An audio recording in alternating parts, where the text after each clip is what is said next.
Então tá, galera, vamos voltando. Vamos ver em que parte a gente estava.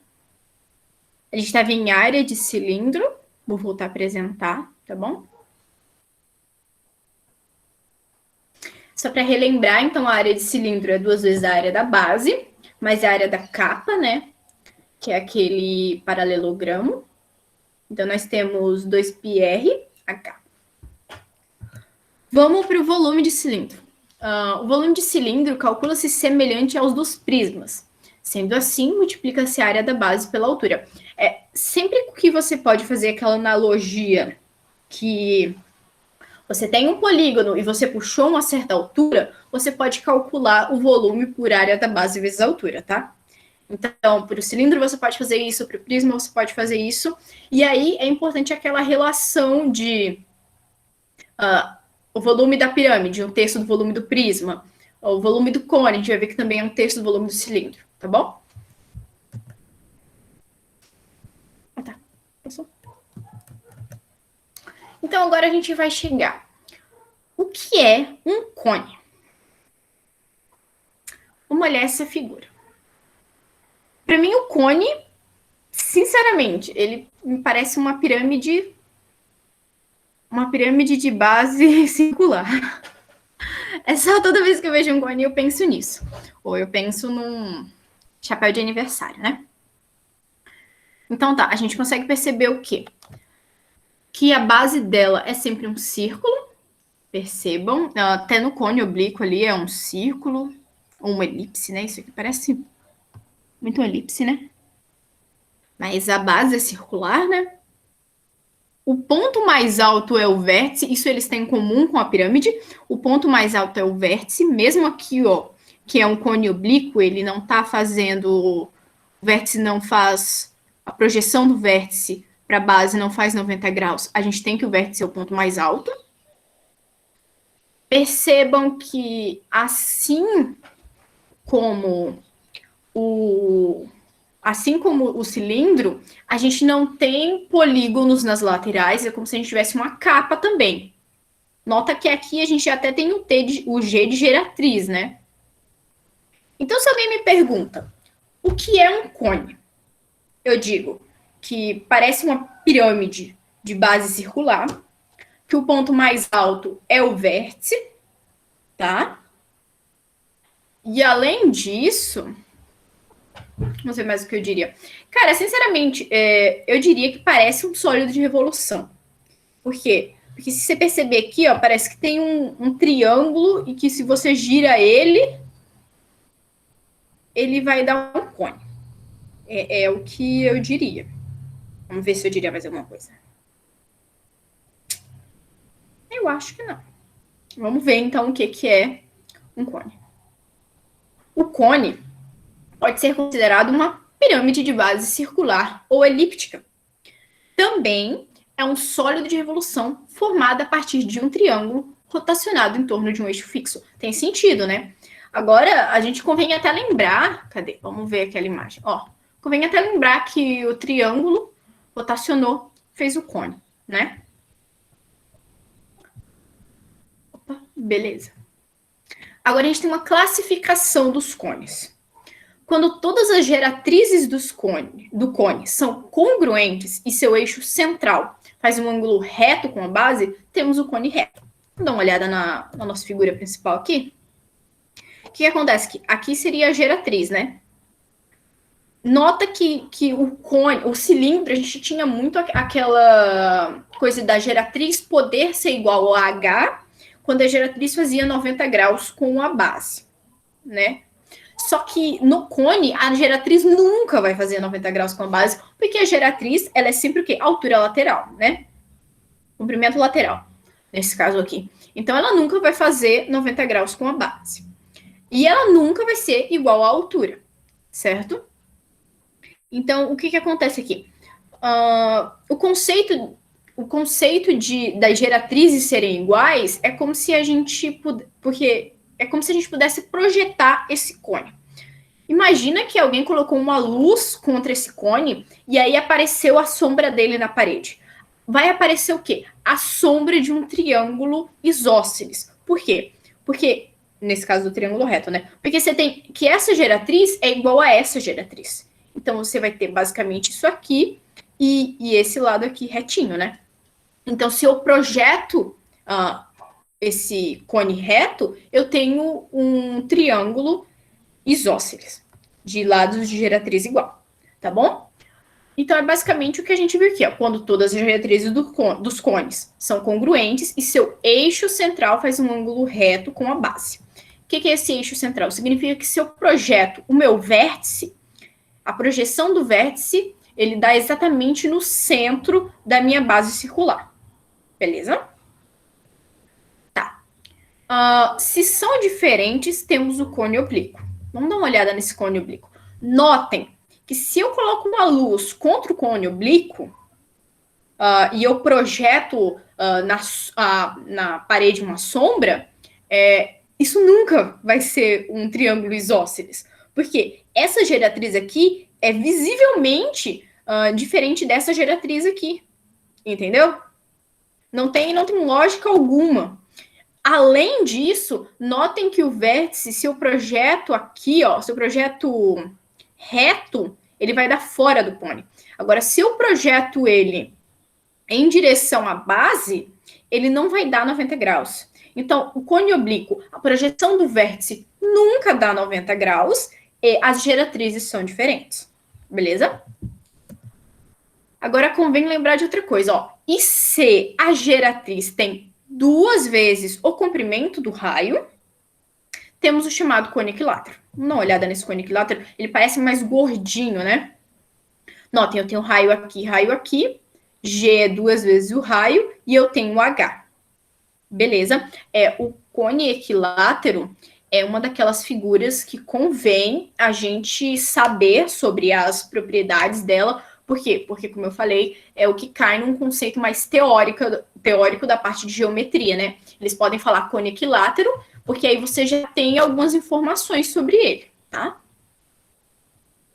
Então, agora a gente vai falar sobre a área e sobre volume do cone.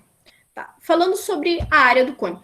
Note que a gente tem feito basicamente o mesmo processo. Aquele R é a mesma coisa que base? Não. Você diz aqui no cone equilátero, o R aqui é o raio, tá? Aqui eu só estou representando que o raio é igual. Isso. R de raio, tá?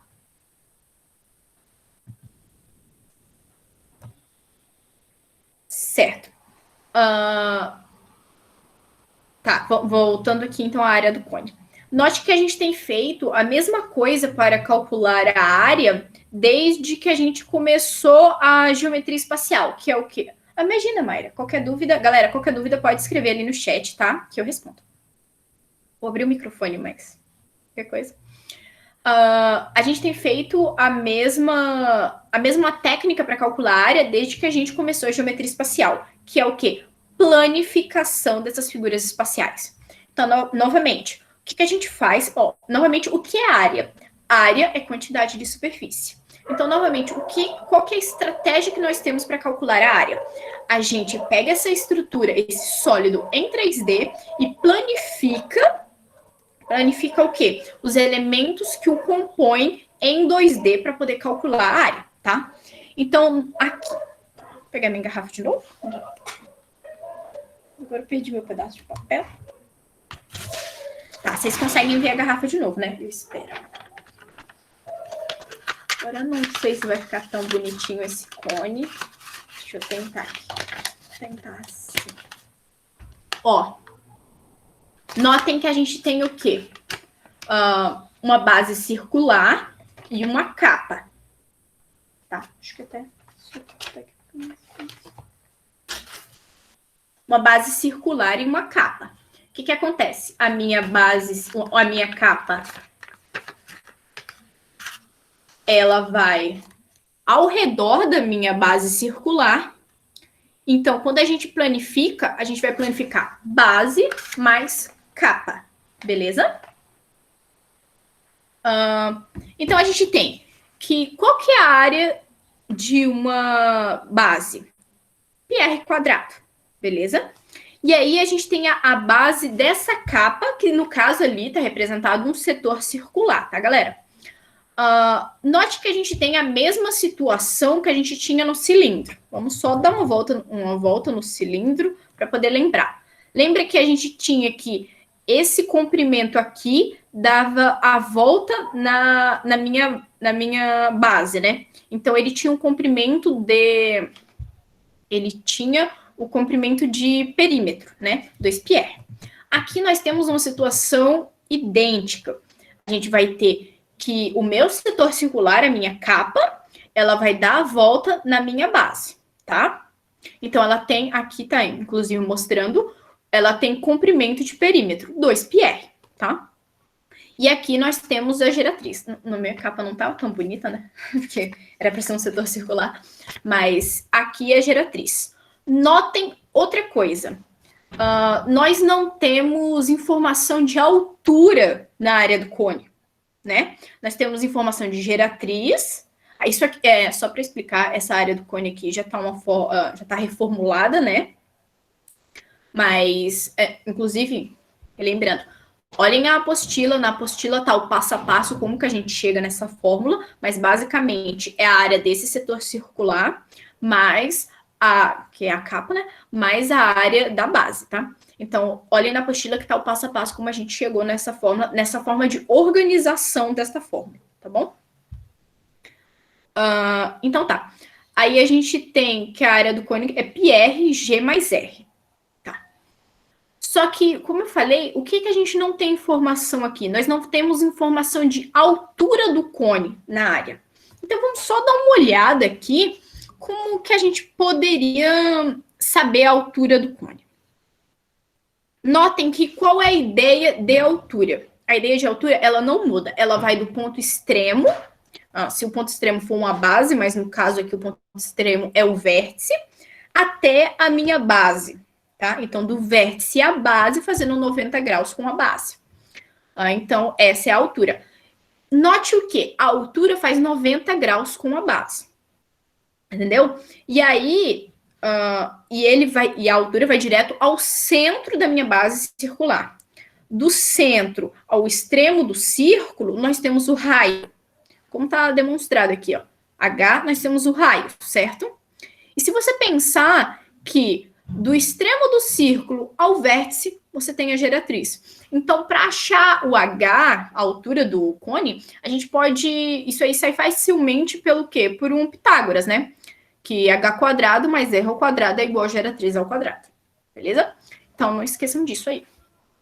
Inclusive, a gente vai fazer um exercício assim. Tá, vamos para volume do cone. O volume do cone é 1/3 do volume do cilindro. Lembram? E como é que eu faço o volume do cilindro?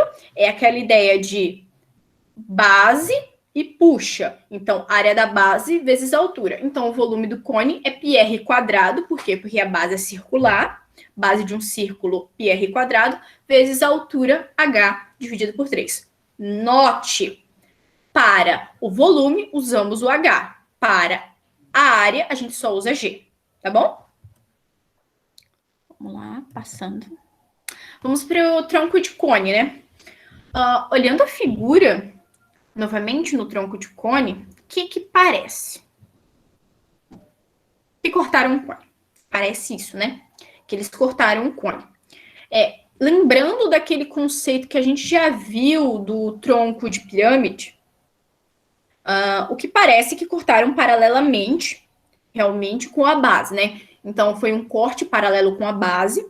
Se a gente perceber, nós temos círculo na base inferior, círculo na base superior, só que os dois são círculos, mas nota que o círculo de cima ele tem um raio menor que o círculo de baixo, o que tem sentido, porque o cone ele vai afunilando, né? A gente tem uma base, vai afunilando até terminar num vértice. Então, tem sentido que o meu raio vai diminuindo. Beleza, vamos ver o que então mais a gente pode falar. A gente continua com o conceito de geratriz, ou uma altura, e é isso. Então, se alguém me perguntasse o que é um tronco de um cone, o que eu falaria? É um cone cortado paralelamente, onde as bases são circulares, mas não são círculos de mesmo raio. Tá? Vamos ver se é só isso. Então, aqui está falando que o tronco de cone pode ser obtido ao se cortar um cone horizontalmente em algum ponto do comprimento. Ele é composto por duas bases circulares paralelas com raios diferentes, que foi o que a gente viu. Mas vale sempre aquela lógica de que o cone ele vai se afunilando. Então, se ele vai se afunilando, não tem sentido eu ter bases paralelas de mesmo raio, beleza?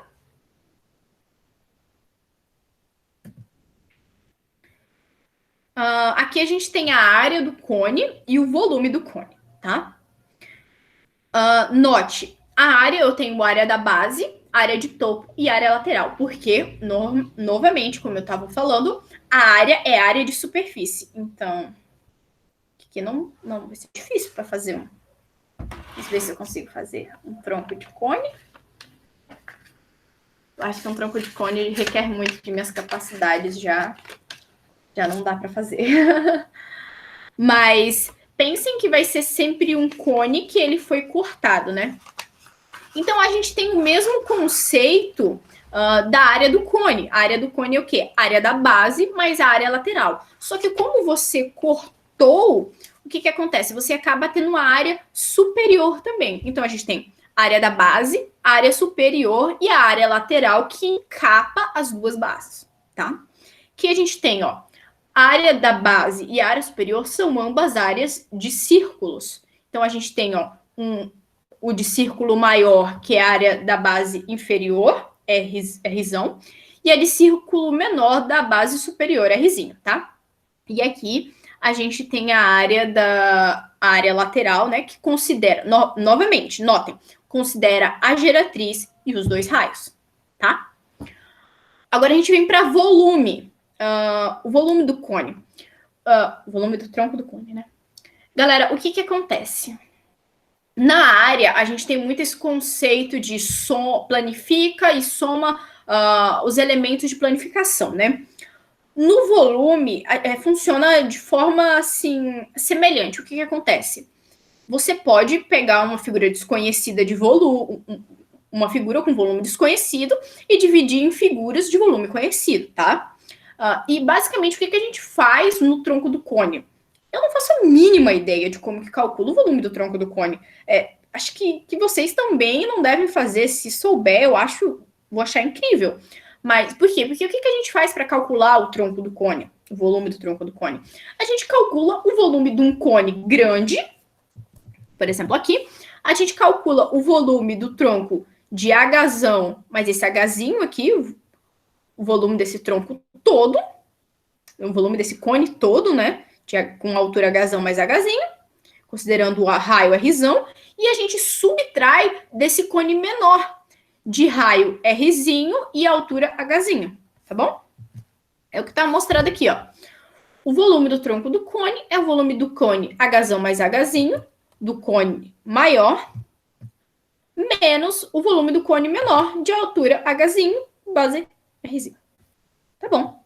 É basicamente isso que a gente faz. Depois a gente vai fazer um exercício que é bem nessa pegada. A gente não faz ideia de como calcular o volume disso, a gente divide em área em sólidos de volumes conhecidos, tá? Chegamos, então, à esfera. Tá. O que eu penso quando eu vejo uma esfera? Sinceramente, o que eu penso? Uma bola de futebol. É a primeira coisa que me vem na mente. E eu lembro também daquele desenho, acho que é Dragon Ball Z, das esferas do dragão. Só isso me vem na mente. Eu vou colar, porque eu tô vendo ali que tem a imagem de 2 círculos, então quando vem círculo já vem raio na minha mente automaticamente.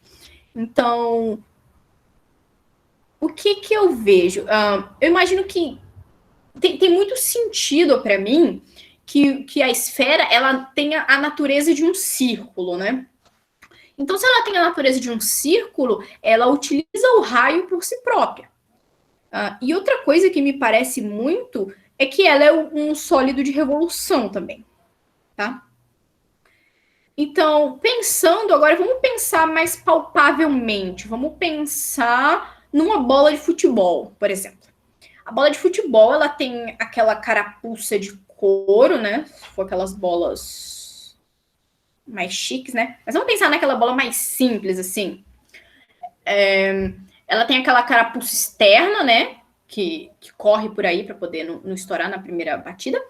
E aí dentro ela tem o que? Ela tem ar, né? Mas o que dá essa forma geométrica bonita que eu nunca consigo desenhar? Essa forma esférica? É porque a gente tem um centro e desse centro todos os pontos distam o mesmo caminho. Por isso que ela tem essa forma fácil de rolar, né? Por quê? Porque ela é esférica. Todos os pontos em todas as direções distam o mesmo do centro. Beleza? Vamos continuar. Então, vamos ver se é isso mesmo.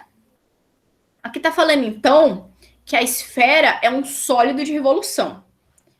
Realmente, vamos voltar lá no sólido de revolução. E realmente, ó, de um semicírculo rotacionado, a gente consegue uma esfera, né? Beleza. Opa, Deus, tô perdida. Tá. Formada a partir de um semicírculo. E pode-se definir uma esfera como uma figura na qual, olha só, todos os pontos distam uma mesma distância do centro da figura. Essa distância é denominada raio da esfera. Novamente, vamos pensar naquela bola. Na bola fica tudo mais óbvio, né? Porque a gente tem ar dentro e fora tem aquela carapuça externa. E tudo dista o mesmo tamanho. Por isso que ela tem esse formato esférico. Beleza? Agora vamos pensar nos elementos da esfera. Quando eu digo que a esfera ela é um sólido de revolução, já é automático, e é um sólido de revolução e a formada a partir de um semicírculo, já é automático que se a gente pense, se eu estou usando um semicírculo, então o raio é necessário, certo? Além disso, quando a gente lembra o quê? Quando a gente lembra que a esfera ele é um sólido onde todos os pontos distam a mesma distância do centro, a gente vê que o raio é um ponto elemental e fundamental para poder caracterizar uma esfera. Então, raio e diâmetro são essenciais para caracterizar uma esfera, sendo sendo o diâmetro 2 vezes o valor do raio, beleza? É como se o diâmetro fosse a distância de uma ponta à outra. Então, além disso, a gente também precisa saber onde é o centro para caracterizar o elemento, para caracterizar uma esfera, né? E além de saber o raio, o diâmetro e o centro, a superfície esférica também é muito importante. Beleza? Então, nós vamos ver área da esfera e volume da esfera. Vamos começar para a área da esfera. Galera, só novamente eu vou pedir para vocês que deem uma olhada na apostila, tá? Na apostila tá tudo mais dedilhado, porque existe uma certa dedução. Toda a fórmula, né, que a gente apresenta, elas são deduzidas, mas na apostila a gente tem a dedução, e a dedução ela facilita muito mais para poder vocês entenderem da onde surgiu. Mas claro que não convém trazer a dedução numa apresentação de slide assim, porque sua cabeça fica muita coisa, entende? Mas convém vocês depois revisarem essa aula, deem uma lida e façam exercícios, tá?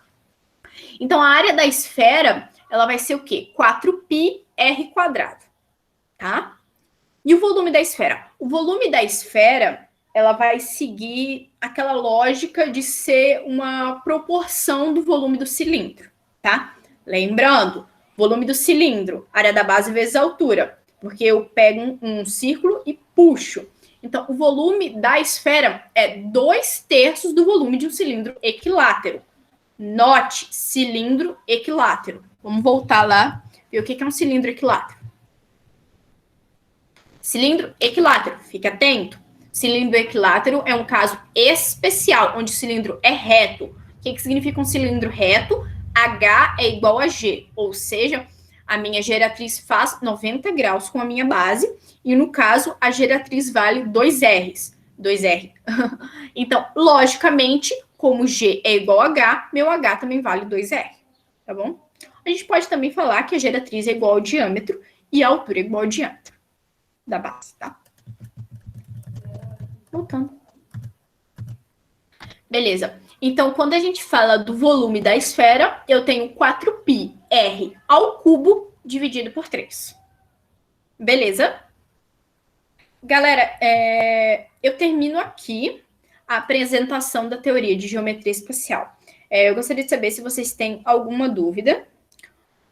Qualquer dúvida? Se não, a gente já pode passar para os exercícios, tá? Vou esperar um minutinho para ver. O Marcos falou que tá tranquilo. Tá? O José falou que pode passar, a Mari falou tudo ok. Beleza, tá, galera? Se a qualquer minuto surgir uma dúvida, fiquem tranquilos de perguntar. Então tá, a gente vai começar com os exercícios. Só deixando claro,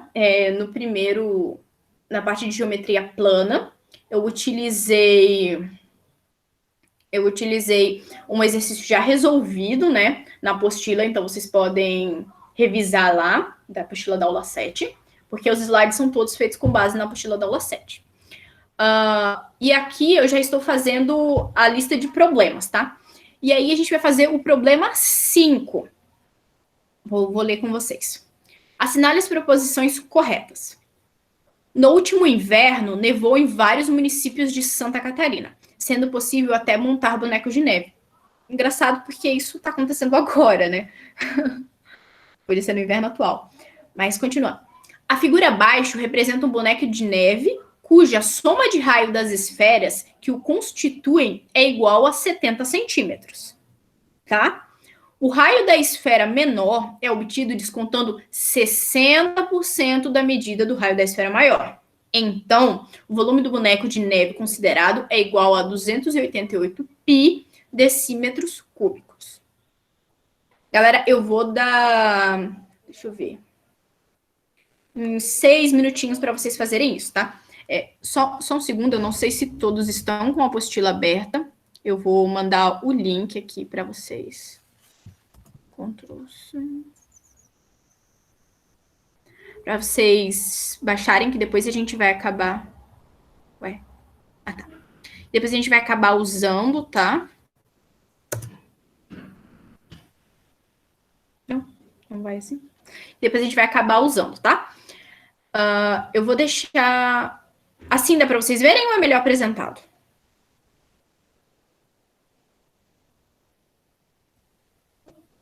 Vou deixar apresentado. Saudade do presencial, né? Que era automático, você já falava, a professora respondia no chat. Apresentado, Mayra falou. Beleza. Então eu vou dar 6 minutinhos, tá? Até as 10h50. Vamos ver. Qualquer dúvida, vocês podem perguntar no chat.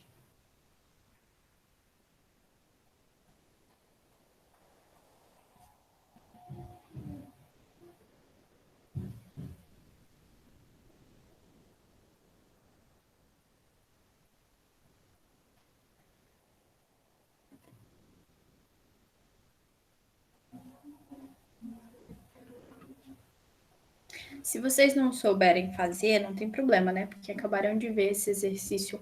Mas o importante é vocês organizarem a mente para pensar o que eu tenho que fazer. A primeira coisa, o que ele quer saber? Eu preciso transformar alguma dimensão? Eu preciso transformar alguma unidade? O que ele quer que eu calcule? O que ele está afirmando e o que ele está perguntando para mim? Entendeu?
Prof, eu tô com uma dúvida. O raio tem diferença de 60% e o volume dado é inteiro, tudo, que é para fazer a relação 60% com o volume também? Tipo, tô com uma fórmula mais para. Olha, ele quer o volume do boneco de neve, né? Então você tem que fazer o volume do círculo menor mais o volume do círculo maior. Só que ele não te dá cada raio, ele te dá uma relação entre raios, ele te dá quanto que é o somatório dos raios e uma relação entre raios. Então o que, que você vai ter que fazer? Você vai ter que colocar uma equação dentro da outra. Você vai ter que R1 mais o R2 é 70, né? E depois você tem que o R1 é 0,4 R2, descontando 60%, né? E aí é só você substituir o valor de R1 por 0, isso, por 0,4 R2. Aí quando você for calcular o volume, você calcula o volume com R1 mais o volume com R2, tá?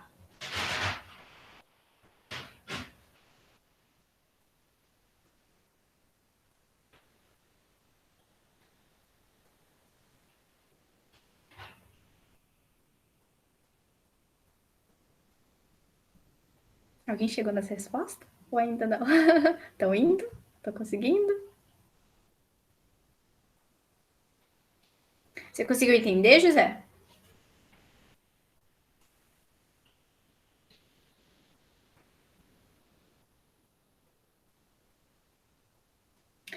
Sim. Galera, é que assim, ó, vocês têm que saber diferenciar o que ele tá afirmando que você pode assumir como verdade e o que ele está afirmando para você descobrir. No caso, o que ele quer saber ali? Ele quer saber se o volume do boneco realmente é 288 pi, tá? E aí ele. Ó, o que você pode assumir como. Tá entendendo? Ó, o que ele pode assumir como verdade? Que a figura abaixo representa um boneco de neve, cuja soma dos raios da esfera que o constituem é 70 centímetros. Isso é verdade.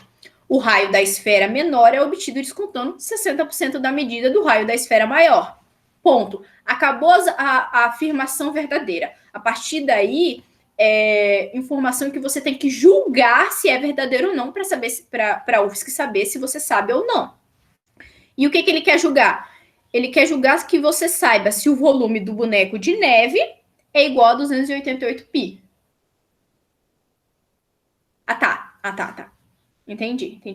Então, ele quer saber quanto que é o volume do boneco, tá, João? E aí você vai usar essas duas equações, que é o quê? R1 mais R2 é igual a 70 e R1 é 0,4 R2. Aí, caso o volume seja 288 pi decímetros cúbicos, Tá certo? Caso não, tá errado a proposição. Bom? A Mayra falou que não entendeu muito bem essa questão. Melhorou agora, Mayra?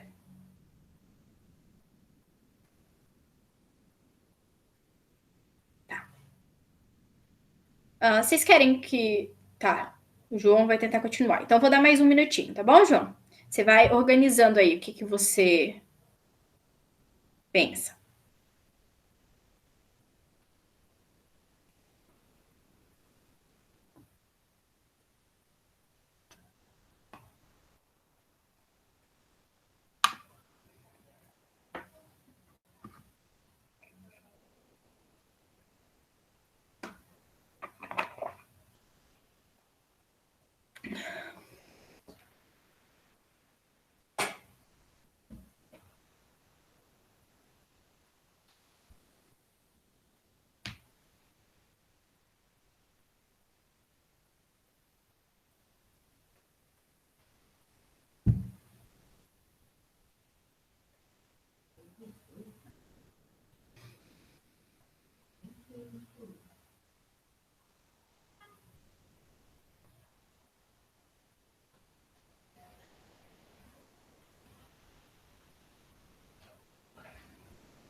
Galera, eu vou começar a resolver a questão, tá? Mas aí, se forem surgindo dúvidas, vão comentando. Vamos fazer meio que uns comentários aí pra gente fazer uma coisa mais interativa, tá bom? Então vamos lá, eu vou ler a questão de novo. Antes, só uma coisa. Eu não sei se todos vocês querem UFSC, mas esse aqui é bem padrão UFSC, assim, é somatório, né? O vestibular da UFSC.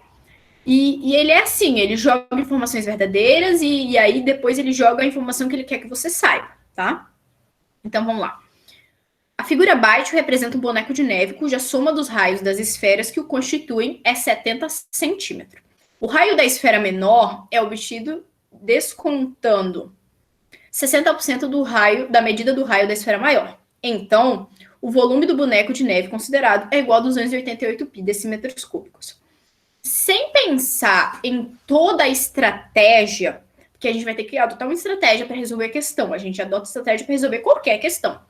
A primeira coisa que você tem que notar é que você tem que fazer uma conversão de unidades. Note, os valores de raio que ele deu tá em centímetro, mas ele falou aqui, ó, o volume do boneco de neve é 288 decímetros. Então, a primeira coisa que você tem que saber é que você tem que se preparar para poder fazer uma conversão de unidade, de centímetro cúbico para decímetro cúbico. Beleza? Então, tá bom. Depois de você saber isso, você vai ter que pensar entre as relações de raio. Você tem uma esfera menor e uma esfera maior. E você tem uma relação de raio. Vamos ver aqui. Ó, fiz um esquemazinho, tá? Raio menor, raio maior. Então, R1 mais R2 é 70 centímetros. Beleza? Isso aqui são só informações que ele já me deu. O meu R1 é 0,4 R2. Então, o que eu posso fazer? Eu posso jogar 0,4 R2 aqui dentro. Então, eu vou ter 0,4 R2 mais R2 igual a 70 centímetros.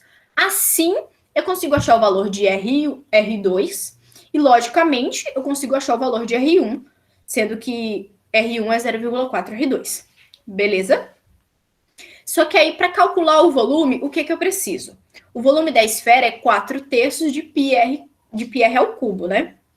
Então, eu só preciso do raio mesmo. Então, eu coloquei o 4π sobre 3 em evidência e somei o raio menor mais o raio maior. Tá, galera?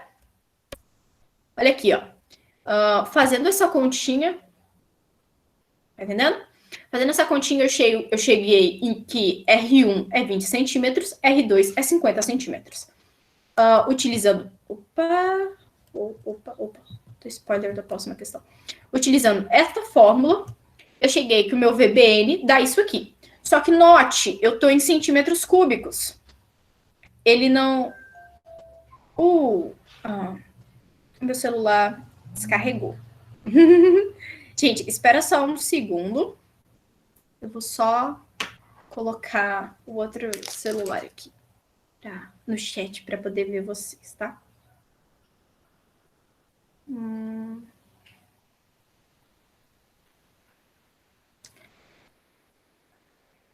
Opa, um minuto, João.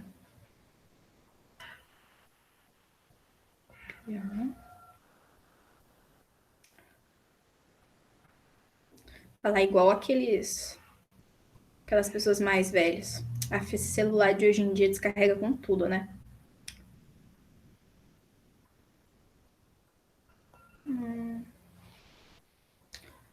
O raio da número fechado mesmo, 50 e 20,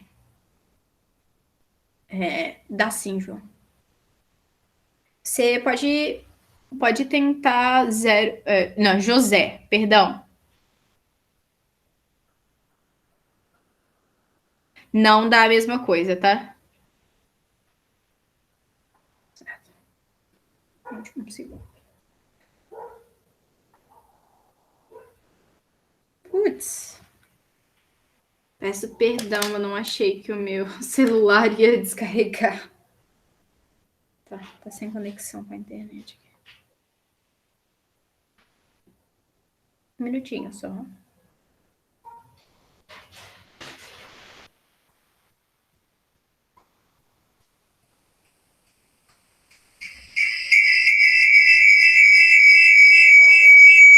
Ai, nossa, vocês estão ouvindo isso?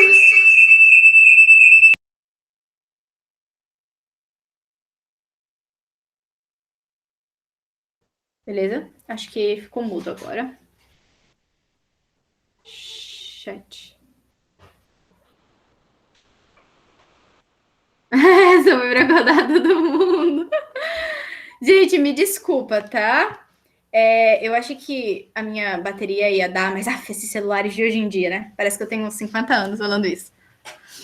Mas tá, vamos continuar aqui. As perguntas eu perdi. Vamos ter que dar uma olhada aqui. Tá, vamos começar pelo João Felipe Amorim. Pera, por que o 0,4 mesmo? João, ele fala que você tem que descontar 60%, tá? É como se você pensar, você tem 100 reais menos 60 dá 40 reais, tá? Por isso 0,4. José, o raio dá fechado mesmo, 50 e 20?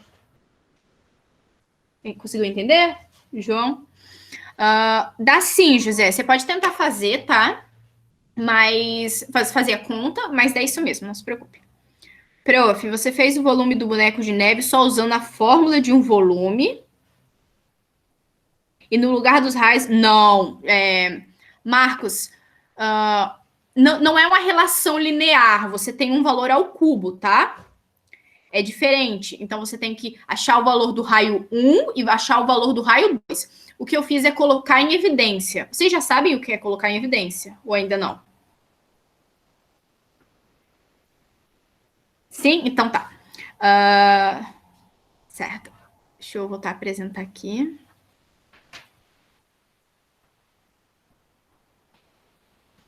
Tá, só...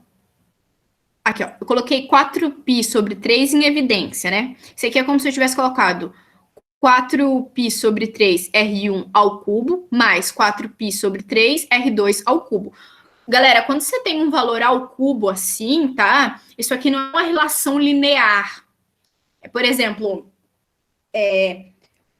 deixa eu dar um exemplo clássico. 2 mais 5 é diferente de... 2 mais 5 é quanto? 10, né? É diferente de você... 2 mais 5 é 10. Quando você coloca 10 ao quadrado, é quanto? 10 ao quadrado é 100.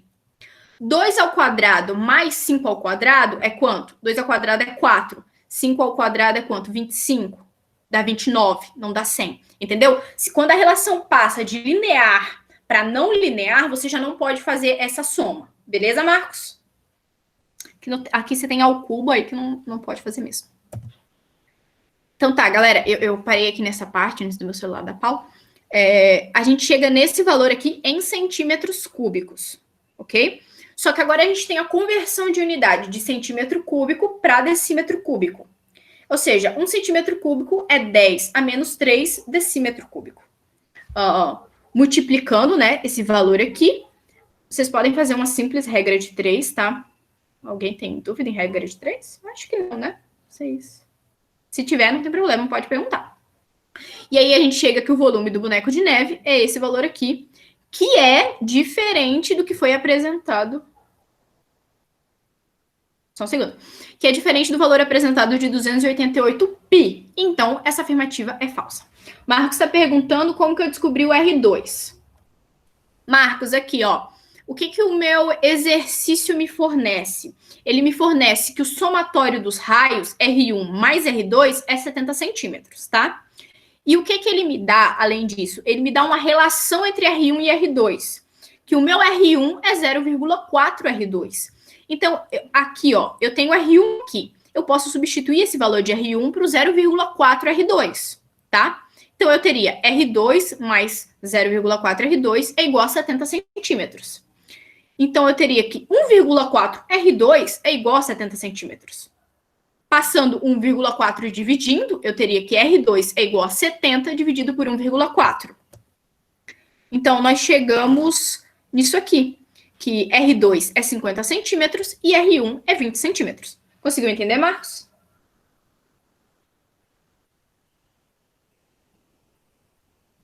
Mais ou menos. Um pouco. Agora que eu fiz, entendi. Beleza? Entendeu também, José? Galera, a gente pode passar para a próxima questão? Antes o José tinha feito diferente, mas não chegou no resultado. Pode passar. Tá bom. Agora a gente vai falar de MMA. A coisa vai ficar violenta. Vamos lá. O MMA é uma modalidade de luta que mistura várias artes marciais. O ringue onde ocorre a luta tem a forma de um... Olha, atenção. O ringue onde ocorre a luta tem a forma de um prisma octogonal regular. Notem quanta informação eu tenho nessa simples frase. Suas faces laterais são constituídas de uma tela para proteção dos atletas. Se considerarmos a aresta de base com medida igual a 12 metros, e a altura do prisma igual a 1,9 metros, para cercar este ringue seriam necessários 182,4 metros de tela. Galera, aqui, ó, atenção. O que é preposição verdadeira e o que é a preposição que ele quer? Entendeu? A primeira coisa que vocês devem se perguntar: o que é verdadeiro e o que ele quer que eu saiba?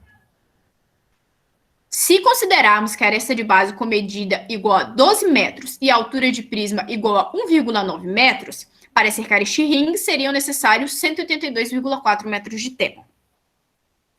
Notem que o quê? O que ele quer, o que ele afirmou aqui? Que seriam necessários 182,4 metros de tela. É isso que ele quer que você julgue. É realmente 182,4? Será que não é 183, 185, 700? Entendeu? É isso que ele quer que você julgue. Galera, eu vou dar 5 minutinhos para vocês fazerem isso. Beleza? Mas vamos conversando. Quem tiver dúvida, pode ir escrevendo ali, a gente vai conversando, beleza? Porque esse celular não dá para ver a hora. Poxa. Meu Deus, não tem horário aqui.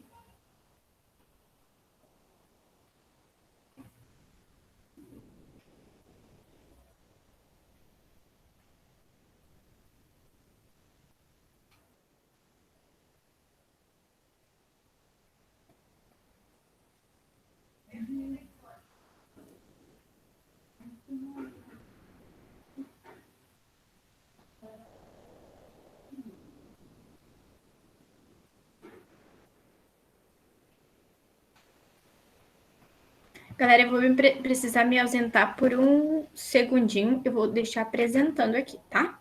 Eu já volto. Não se preocupe, não vou fugir.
Galera, voltei e fui pegar carregador para ver os horários no outro celular. Tá.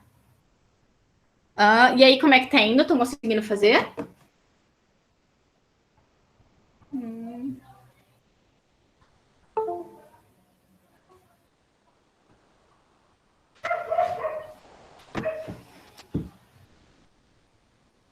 Ai, prof, sendo sincera, não muito.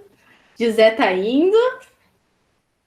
Tá, Mayra, então vamos dar uma olhada nessa questão, então. Peraí. A primeira coisa que a gente tem que se atentar. A primeira coisa que a gente tem que se atentar é um prisma octagonal regular. O que é um prisma? Por que ele é octagonal e o que é regular, tá? Quando eu digo que ele é um prisma, significa o quê? A gente já viu isso antes. As bases são polígonos planos e as laterais são o quê? Paralelogramos, né, galera? Então, isso aí, caso você não conheça um octógono, na verdade, até se você conhecer, você tem que estar atento a isso, porque o octógono ele usou mais como uma referência. Você tem que saber tem que saber o que é um prisma octogonal regular, tá? Então, vai ser basicamente isso. Eu tenho como um polígono dois polígonos de 8 lados, certo? E as laterais são paralelogramos. Quando ele fala que é um prisma octogonal regular, o que isso significa? Que tem mesmo que os lados são iguais, tá bom? Então, a primeira coisa que você vai lembrar é o que ele quer de você, ó. Ele quer área para cercar o ringue. Então, a gente está falando de área lateral. A nossa área lateral é o quê? Se ele é um prisma, a nossa área lateral são paralelogramos. Como se calcula a área de paralelogramos? Entendeu? Dá mais uns 2 minutinhos. Pois essa dica aí. Ah, o Daniel. Quanto que você conseguiu, Daniel? É verdadeiro ou é falso? Manda pra mim. Daniel tá dando spoiler ali, falando que é verdadeira. Vocês concordam?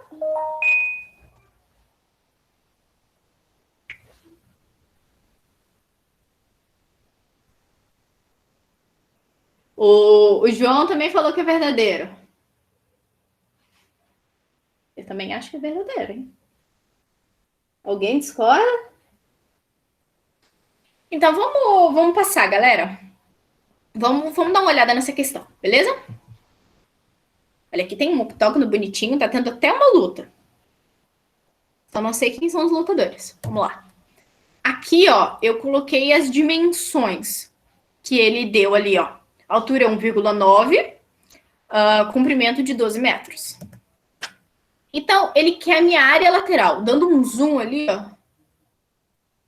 Dando um zoom ali, o que a gente consegue? A gente tem um paralelogramo com uma altura de 1,9 e a gente tem comprimento de 12 metros. Só que quando a gente fala que é um octógono, ele tem 8 lados, porque ele tem 8 arestas de base, tá bom? Então, ele tem 8 paralelogramos para poder fechar esse octógono. Então, eu vou qual é a área de um paralelogramo? Base vezes altura.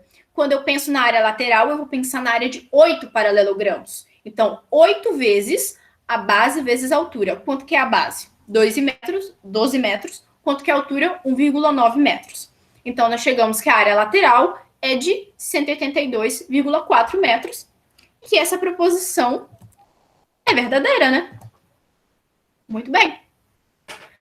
A 04. Gente, eu também demorei para fazer essa 04, tá? Vou dar uma dica, sim. A minha dica é: usem o que a questão dá. Como eu já falei aquela hora, a gente chega com muita bagagem para o vestibular, mas a gente tem que saber o que a gente deixa e o que a gente usa. Nesse momento, usem o que o exercício dá. E o que ele dá é isso aqui, ó. Um cone cuja área lateral é igual à área de molde. Então, qual que é as dimensões que nós temos e qual que é as dimensões que nós precisamos saber? Note que ele quer a altura do cone. Lembrem-se que a gente falou disso, que a área ela não leva em consideração a altura do cone, que a gente teria que fazer Pitágoras. Se lembram? Vou dar... Vocês já estão fazendo bastante tempo esse aqui? Vou dar mais uns 3 minutinhos, tá bom? Mas vamos conversando. Tá com alguma dificuldade? Daniel falou que tá osso. Qual é a dificuldade, Daniel?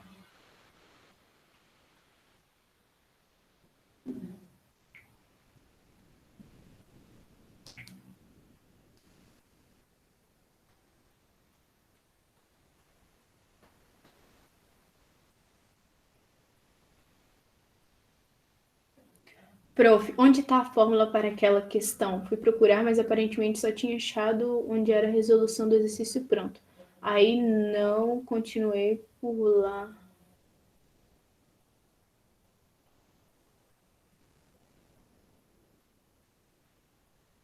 Tá falando, qual questão? É que eu fui resolver a questão 2 aquela hora e eu tava procurando as fórmulas. Aí eu não tinha achado. E quando eu dei um Ctrl F e pesquisei octogonal, que era o que ia ser trabalhado, aí só deu na parte que já estava resolvido. Só que daí eu tava procurando a fórmula e não, tipo, a questão pronta. Aí eu não consegui fazer aquela questão porque eu não tinha achado a fórmula. Ah, tá, entendi. No caso, vamos... Só um segundo, galera. É a 2, né? No caso, a gente tá falando de prismas, tá? Ó, eu tô aqui na apostila. A gente tá falando de prismas e ele quer a área lateral. O que você precisa procurar, na verdade, não é a fórmula do octógono, é a fórmula aqui, ó, do paralelogramo, tá vendo? Base vezes altura. Essa aqui que você precisa. Porque, na verdade, ele cita o octógono, mas é só para dar uma contextualização, tá? O importante mesmo é que você saiba que o prisma é constituído de área lateral A área lateral do prisma é constituída de paralelogramos. É isso aí. Beleza? Acho que quem falou foi José. Beleza? Tá para apresentação. Daniel já tá se perdendo na linha de raciocínio. Eu também. Vamos lá, Daniel. Então vamos. Gente, alguém tá conseguindo fazer a 04? Me falem as dificuldades que vocês estão tendo aí.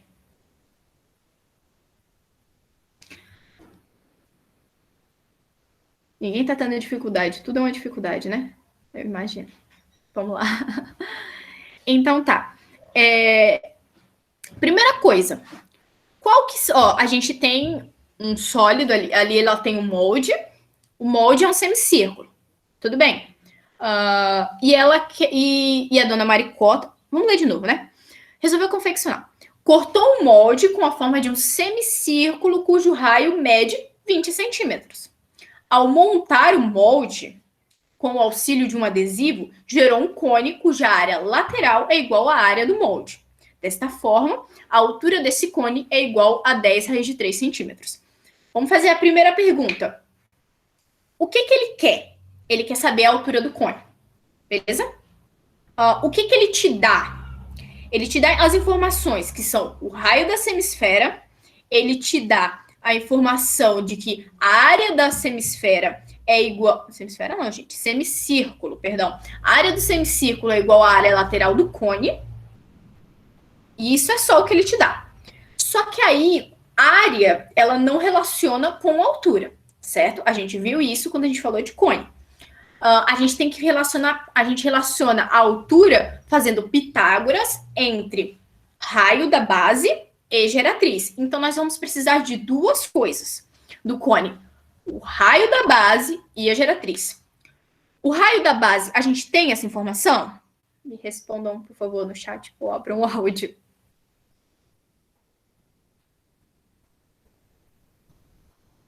Vinte. Você tem certeza, José? Porque ele não fala isso pra gente, né? Notem que a gente tem o semicírculo. Vamos pegar o nosso papelzinho aqui. A gente tem isso, ó. Aí a gente vai fazer isso, né? Ó. Será que ela fez assim? Ó, vocês conseguem ver? Será que ela fez assim? Será que ela fez assim? Será que ela fez assim? A gente não tem essa informação do raio. Na verdade, o raio é a nossa grande incógnita aí. Mas e a geratriz? A gente tem informação da geratriz? Alguém chuta?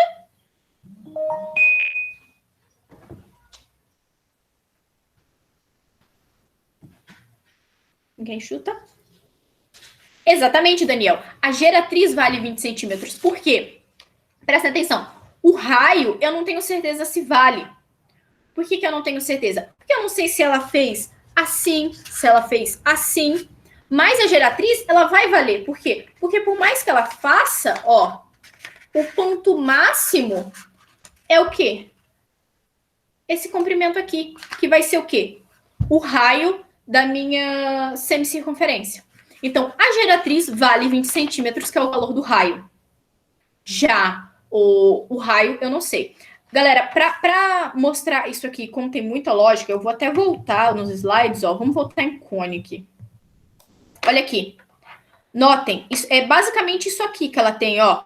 Isso aqui é um setor circular e a semisfera também é um setor circular. Você tá vendo que a geratriz é igual ao raio? Ó. Tá vendo?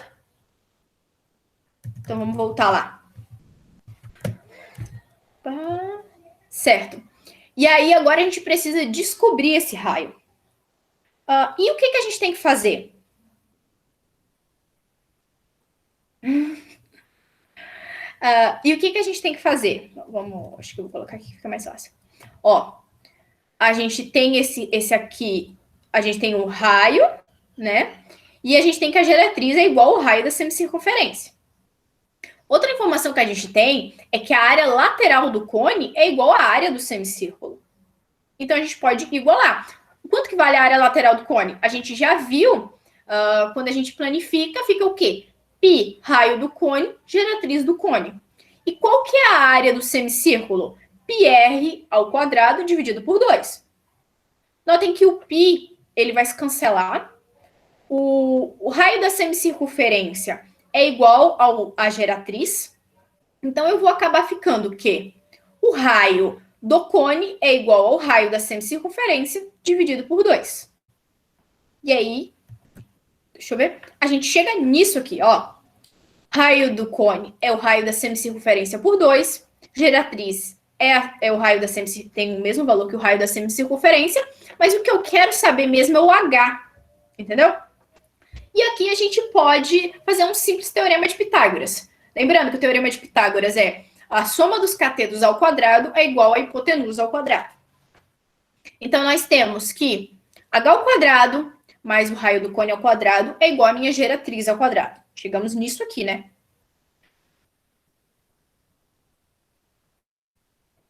Não. Note que é aquela coisa. A gente tá trabalhando com o teorema de Pitágoras. Você tem que a soma dos catetos ao quadrado é igual à hipotenusa ao quadrado. A gente não está trabalhando linearmente. Linearmente que você soma uma coisa mais outra e dá aquelas duas coisas juntos. Quando você coloca o quadrado, o cubo, já não está mais linear, entendeu? Isso aqui a gente pode resolver essa questão. Essa imagem de agora, deu? Então tá. Beleza, aí a gente vai ter que o h ao quadrado é o raio do cone ao quadrado mais o g ao quadrado. Galera, quando você pega o raio da semicircunferência sobre 2, isso aqui vai dar 10, né? Porque o raio da semicircunferência é 20, sobre 2 dá 10. E a geratriz é 20. Então é como se você colocasse que h ao quadrado é 10 ao quadrado, que dá 100, igual a 20 ao quadrado, que dá 400. Tá entendendo? E aí, quando o meu h é quadrado, vai ser, então, 400 menos 100, que é 300. Então, h ao quadrado é igual a 300. Então, a gente chega que h é 10 raiz de 3, tá? Não sei se alguém tem alguma dúvida quanto por que eu posso usar o teorema de Pitágoras. É aquela coisa que a gente conversou anteriormente, que o h ele vai do vértice à base, fazendo 90 graus com a base. Beleza? Alguém tem alguma dúvida nessa questão?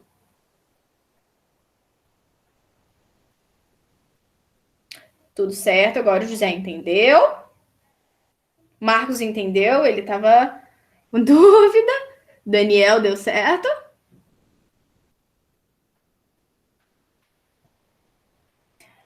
Por que, Samara?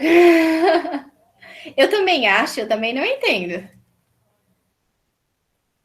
Tudo ok? A Mayra também entendeu? Tá. Vamos passar para a próxima questão, tá, galera? Quem tiver dúvida, por favor, comenta no chat, pode abrir o áudio, fiquem à vontade. Vamos ler essa 08 ali, ó. Fatos históricos revelam que o ícone renascentista Leonardo da Vinci, no século XV, idealizou uma espécie de paraquedas. O protótipo teria o formato de uma pirâmide regular de base quadrangular, como mostra a figura. Recentemente, recriaram um modelo construído uma pirâmide com o mesmo formato, cujas arestas medem 6 metros. Portanto, para fechar as laterais, usaram 36 raiz de 3 metros quadrados de material. Galera, primeira coisa que vocês têm que ver. As unidades batem? É tudo metro, metro, centímetro, centímetro, decímetro, decímetro? Ou a gente tem que modificar alguma coisa? Supondo que não tem que modificar. O que é verdade e o que ele está me perguntando?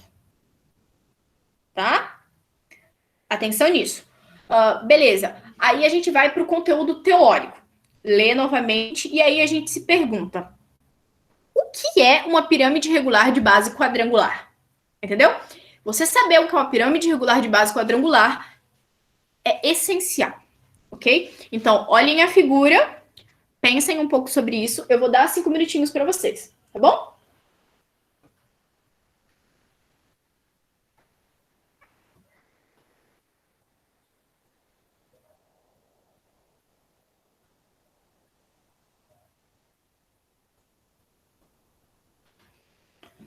Qualquer dúvida, vocês comentam, por favor.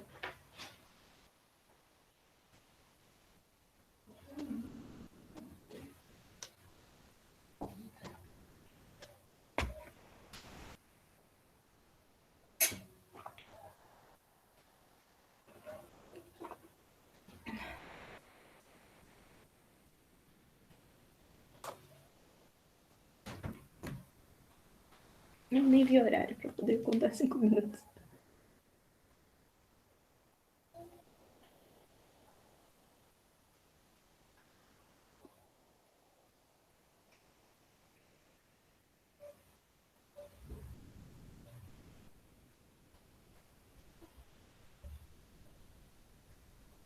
Tá, perdão, alô. Galera, por favor, coloca o nome de vocês no chat para o Alan anotar na chamada, tá?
Mais uns 2 minutinhos.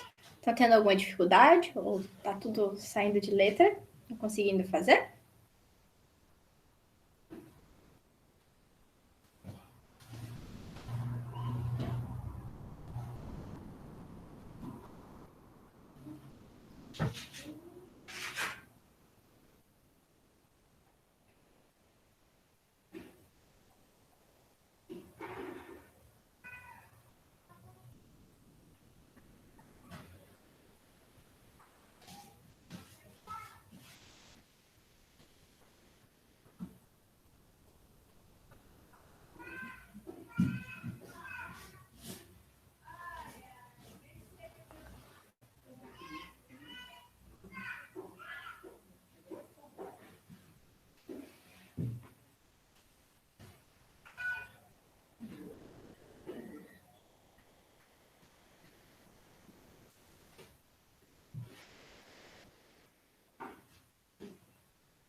Dezesseis é 1.2 e 3.5. Isso, acho que pode estar um pouco pequeno, né? Tá. Comprimento é 3,5 metros, largura 2,4 metros e a altura 1,2 metros. João, você já fez a 8? Conseguiu a 8?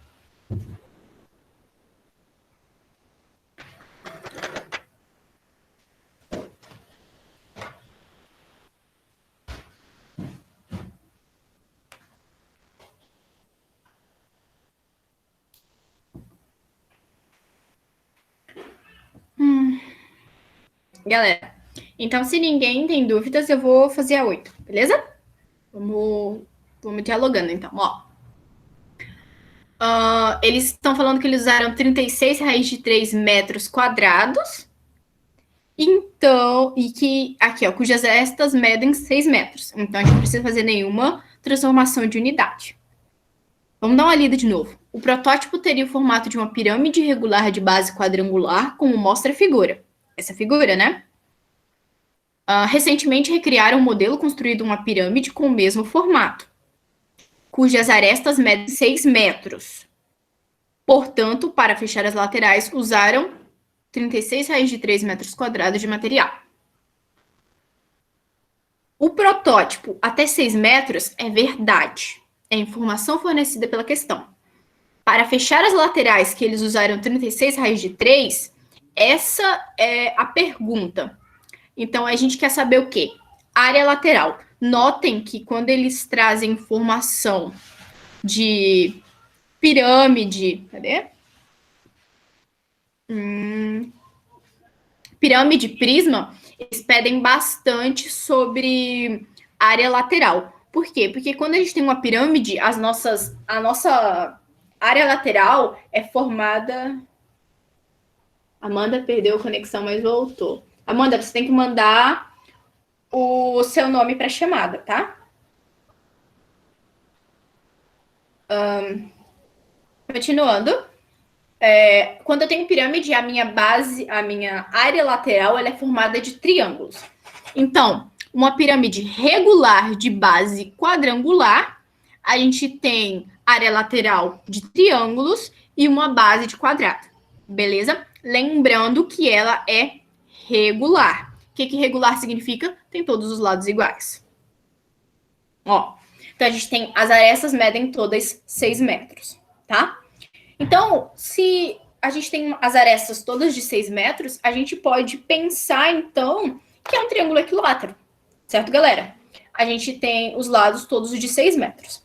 O que acontece? Então, a gente, como eles querem área lateral, a gente vai precisar calcular a altura desse triângulo, certo? E o que a gente pode fazer? Aqui a gente vai fazer Pitágoras, né? Porque a altura faz 90 graus com a base. Então, nós temos uma hipotenusa de 6 metros, um cateto de 6 sobre 3, pensando que o apótema divide exatamente a base ao meio, e o apótema é o que a gente quer saber, né? Só que, voltando, que a área lateral seria 4 vezes a área do triângulo, né? A área do triângulo é apótema vezes a base dividido por 2, e o apótema a gente vai descobrir por Pitágoras, né? Então, a gente tem que o apótema ao quadrado mais 6 sobre 3, que é 6 sobre 2, que o valor é 3, ao quadrado é igual a hipotenusa ao quadrado, que é 6. Nós chegamos num valor de apótema de 3 raiz de 3. Então, a gente chega que a nossa área lateral é igual a 4 vezes a área de um triângulo, e isso vai ser igual a 36 raiz de 3 metros quadrados. Então, a gente chega que essa proposição é verdadeira, né, galera? Então, agora a gente vai para outra questão. Alguém já conseguiu fazer a 16 ou ainda não? Por favor, quem responde no chat. Tá, o Daniel perguntou se a gente pode voltar na questão. Essa conta, Daniel? Isso. Galera, é o que eu falei para vocês. Só citando mais uma vez, geometria espacial, existem alguns conteúdos que vocês precisam saber. Teorema de Pitágoras, trigonometria básica, seno, cosseno, tangente, deixa eu ver mais o que. Propriedades de triângulo, gente, é essencial saber isso também, tá? Algumas propriedades de outras figuras planas é legal saber, mas os triângulos é essencial, tá bom? A Mayra e o José ainda não conseguiram fazer a questão 16. Então, vamos voltar lá e falar um pouco sobre isso. Então, tá. A caçamba de um caminhão basculante tem a forma de um paralelepípedo e as dimensões internas da caçamba estão descritas na figura. Uma construtora precisa deslocar 252 metros cúbicos de terra de uma obra para outra. Desta forma, com esse caminhão serão necessárias exatamente 24 viagens para realizar esse deslocamento. Primeira coisa, a gente tem ali, na proposição final, a gente não tem um número adimensional. O que significa um número adimensional? A gente não tem uma unidade, por exemplo, 24 viagens, né? A unidade dele é viagens, mas então ele não tem um valor, uma unidade, né, de mensuração. Então a gente não precisa transformar nada. Beleza. Aí agora a gente vai descobrir o que é informação que a questão está me dando e o que é informação que eu preciso julgar se é verdadeiro ou falso. Uma construtora precisa deslocar 252 metros cúbicos de terra de uma obra a outra. Isso é informação do que o exercício está te dando, beleza? Só que aí a gente tem, dessa forma, com esse caminhão, serão necessárias exatamente 24 viagens para realizar esse deslocamento. Isso aí é o quê? É o que ele quer que eu julgue se é verdadeiro ou falso, beleza? Galerinha, eu vou esperar mais 5 minutinhos para vocês fazerem essa aí, tá? Qualquer coisa, dúvidas, por favor, vão comentando ali no chat. Meu outro celular já tá descarregando também. O que é isso?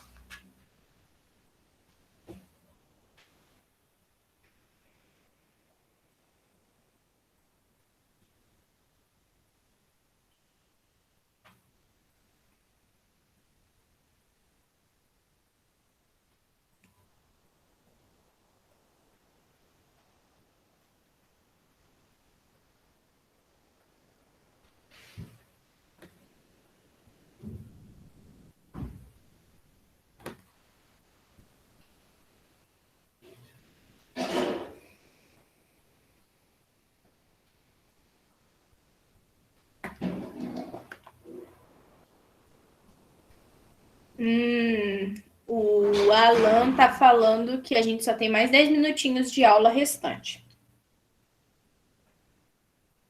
Então tá, Alan, obrigada. Galera, eu vou esperar então mais só 2 minutinhos, tá? Vou resolver para poder dar um apanhado geral, assim, quando terminar. Já, Amanda.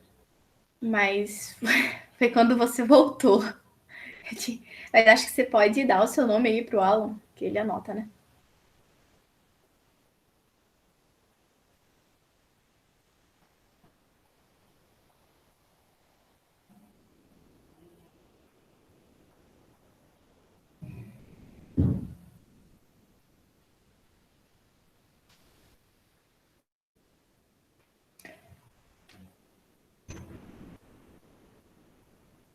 Galera, alguém com dificuldade ali na 16?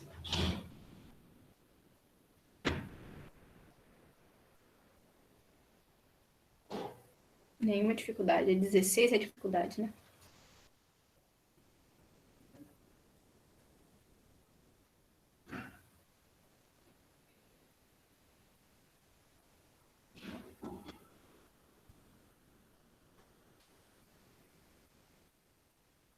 Eu fiz. Se tá certo é outra história. Daniel, quanto que deu?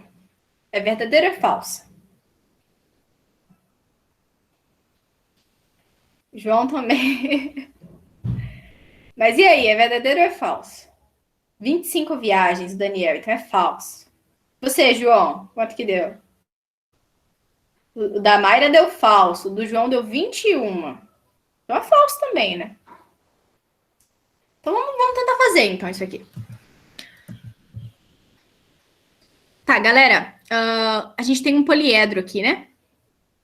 Então, a gente pode pensar, na verdade, em uma caixa de sapato, certo? A gente vai ter a área da base vezes a altura, porque ele quer saber a capacidade. Então, seria 3,5 vezes 2,4, ou seja, comprimento de 3,5 vezes largura de 2,4, isso tudo multiplicado pela minha altura de 1,2.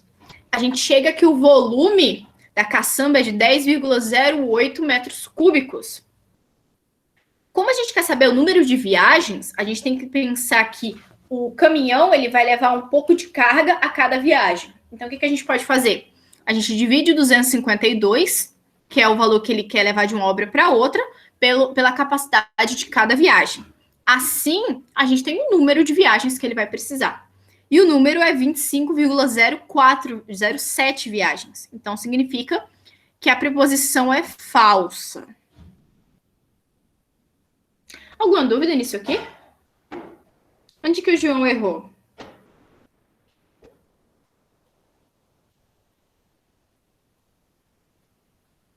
Do área errada. Dá 25 redondinho?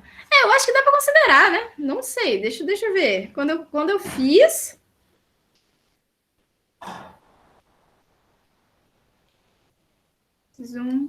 Putz, 1.2. Peraí. 252 dividido por 10,08. Dá 25 certinho, ó. O Alan tá atento. Obrigado, Alan. Dá 25. No final, quem que tava certo? Daniel tava certo. Beleza. Deixa eu voltar. Galera, o Alan ele vai disponibilizar esses slides no Moodle para vocês. Ele vai disponibilizar esses slides no Moodle para vocês, e vocês vão ter que fazer uma lista de exercícios, né? Hoje eu estava planejando fazer o exercício 9 com vocês, mas não deu tempo. Mas então a lista de exercícios vai ser o 2, o 5, o 7, o 8 e o 9, tá? O 7 e o 8, eles são mais difíceis. Eu pedi eles porque eles são mais difíceis, eu quero que vocês se esforcem um pouco para fazer eles, tá? Possíveis dúvidas, vocês podem me enviar sem problemas nenhum. O 9 não é complicado, tá? E o 2 também não. O 5 a gente fez, então eu acho importante vocês refazerem em casa com mais calma. Bons estudos para todos vocês. Esse aqui é o meu e-mail, tá? Alan, eles têm que enviar no Moodle, né? A lista de exercícios? Isso. Nessa semana agora, acho que provavelmente segunda-feira ali eu vou criar os campos para eles enviar, que eles têm atividade da outra matéria também. E daí eles vão poder enviar, anexar o PDF lá dentro do Moodle daí. Beleza, eu vou dar uma olhadinha, tá, galera? Mas qualquer dúvida, vocês podem enviar no meu e-mail. Como eu falei, eu faço engenharia naval ali na UFSC. Eu não sei se todo mundo aqui quer ir para a UFSC, eu acho que tem o Desk e o Univille também, né? Participando do pré-UFSC, então talvez vocês queiram ir para uma dessas outras faculdades também, ou não sei, qualquer outra faculdade de engenharia. Mas, caso vocês queiram conversar um pouco sobre a engenharia naval, sobre o campus de Joinville, alguma coisa, vocês podem me contatar, tá? Sem nenhum problema. Super tranquilo para mim. A gente conversa mais.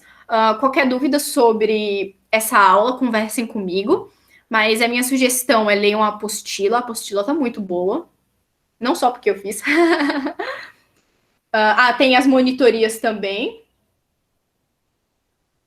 Até quando que eles têm para enviar os exercícios, Alan? Eu não sei, Isabela. A gente acho que vai trabalhar sempre com a margem ali de uma semana, para o pessoal conseguir pegar as monitorias da semana toda também, para ir lá e resolver. Então a gente vai fazer sempre as atividades de quinta-feira até tipo na sexta-feira, no máximo da outra semana. E a do sábado a gente pode deixar para o próximo sábado ou domingo, até para o pessoal conseguir ter bastante tempo. Beleza, então até sábado. Vocês praticar também a escrita, pessoal. Daí é a resolução completinha de vocês, tá? Só uma coisa, galera. Eu passei na UFSC pelo vestibular e tal, então eu acho que vocês devem estar cansados de ouvir isso já. Mas eu só quero reforçar o jeito que eu passei. Eu fiz as provas da UFSC, então conheçam a faculdade que vocês querem fazer. Se vocês querem fazer se vocês querem fazer o Desk, façam as provas anteriores, entendam o que mais cai. Essa parte do assunto cai demais, cai em todo vestibular, porque cai em química, cai em física. Então, estudem bastante a apostila, entendam bastante esse conteúdo. E se vocês querem fazer uma faculdade, assim, específica, estudem essa faculdade especificamente, façam as provas anteriores, entendam o jeito que ela pontua e não pontua, tá? A UFSC, pelo menos quando eu entrei, ela tinha dias de provas que você tinha que escrever, então que vale muito esses pontos, então treine isso também, tá? Isso é importante não só para o vestibular, mas é importante também para quando você chegar na faculdade, matemática não é só conta, tá, gente? Matemática é teoria, vocês têm que escrever, vocês têm que saber o que vocês estão fazendo, tá bom? Qualquer dúvida eu fico à disposição. E é isso aí. Não vou me estender muito. Obrigada pela presença de todo mundo. Ai, muito obrigada.